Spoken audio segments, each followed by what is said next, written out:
নমস্কাৰ স্বাগতম জনালোঁ মোৰ অন্য এটা ভিডিঅ'লৈ।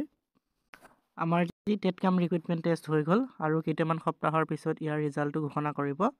গতিকে আপোনালোকে কোনসমূহ ডকুমেণ্ট আপোনালোকৰ বাবে ইম্পৰ্টেণ্ট হয় আৰু কোনসমূহ ডকুমেণ্ট আপোনালোকে যোগাৰ কৰি ৰাখিব তাৰ ওপৰত ভিডিঅ'টো লৈ আহিছোঁ। ভিডিঅ'টো শেষলৈকে চাই থাকিব। এইখন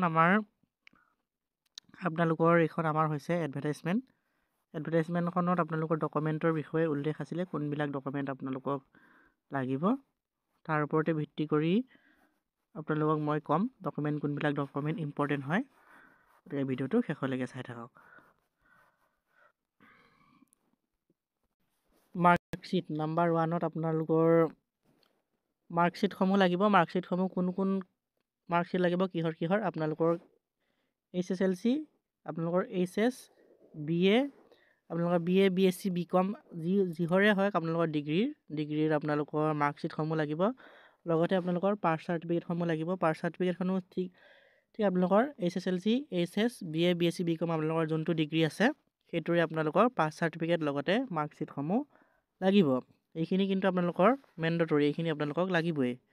লগতে আপোনালোকৰ আৰু এখন খুব ইম্পৰ্টেণ্ট ডকুমেণ্ট আমাৰ যি SSLCৰ admit card. SSLC admit card কিহৰ কাৰণে প্ৰয়োজন হয়, কাৰণ এই SSLCৰ এডমিট কাৰ্ডতে আপোনালোকৰ ডেট অফ বাৰ্থটো থাকে আৰু ইয়াৰ ভিত্তিতে আপোনালোকৰ ডেট অফ বাৰ্থটো কাউণ্ট কৰা হয়। আপোনালোকৰ যদি SSLC এডমিট কাৰ্ডখন নাথাকে তেনেহ'লে আপোনালোকৰ SSLC পাছ চাৰ্টিফিকেটখনো হ'ব। ইয়াত লিখা আছে, আপোনালোকে 3 নম্বৰ পইণ্টটো দেখিছে হয়তো, পাছ চাৰ্টিফিকেট নহ'লে আপোনালোকৰ এডমিট কাৰ্ড যিকোনো এখন হ'লেই হ'ব।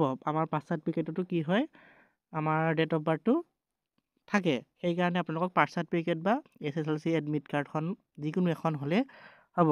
আমাৰ কিছুমানে কি কৰে, SSLC এডমিট কাৰ্ডখন হেৰুৱাই পেলাই। তেনে ক্ষেত্ৰত আপোনালোকৰ পাছ চাৰ্টিফিকেটখন যদি আছে সেইখনে কাম চলাব পাৰিব।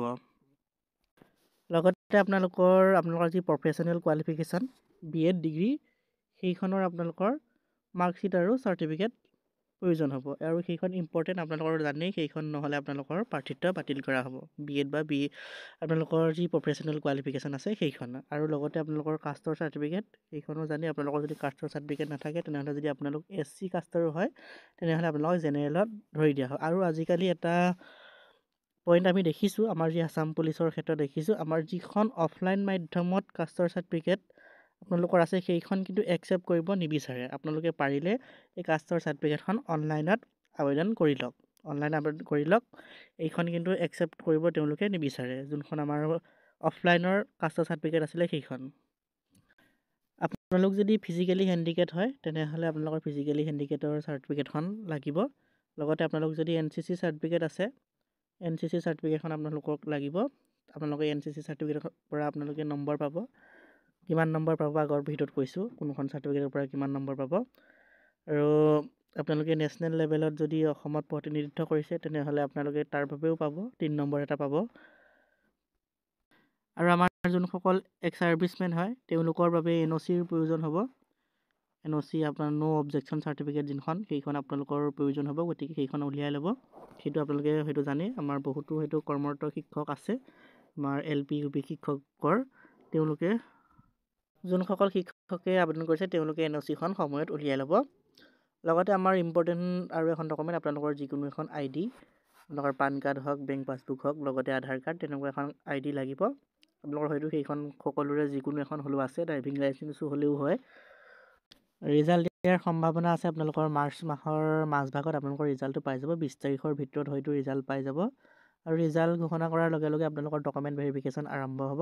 আপোনালোকৰ ডিষ্ট্ৰিক্ট ৱাইজ আপোনালোকৰ ৰোল নাম্বাৰসমূহ তেওঁলোকে আপোনালোকৰ এটা ৰোল নাম্বাৰ ছেট দিব ডিষ্ট্ৰিক্ট ৱাইজ, আৰু আপোনালোকৰ সেই আপোনালোকৰ ডেটৰ মতে গৈ আপোনালোকৰ ডকুমেণ্টখিনি ভেৰিফিকেশ্যন কৰি ল'ব পাৰিব।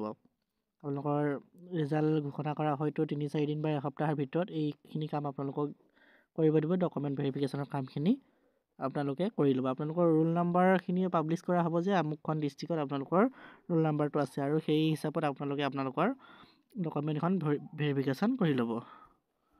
গতিকে এনেধৰণৰ ইনফৰ্মেশ্যন ভিডিঅ'বিলাক পাবলৈ আপোনালোকে মোৰ চেনেলটো ছাবস্ক্ৰাইব কৰি ল'ব। আজিলৈ আহিছোঁ, ধন্যবাদ।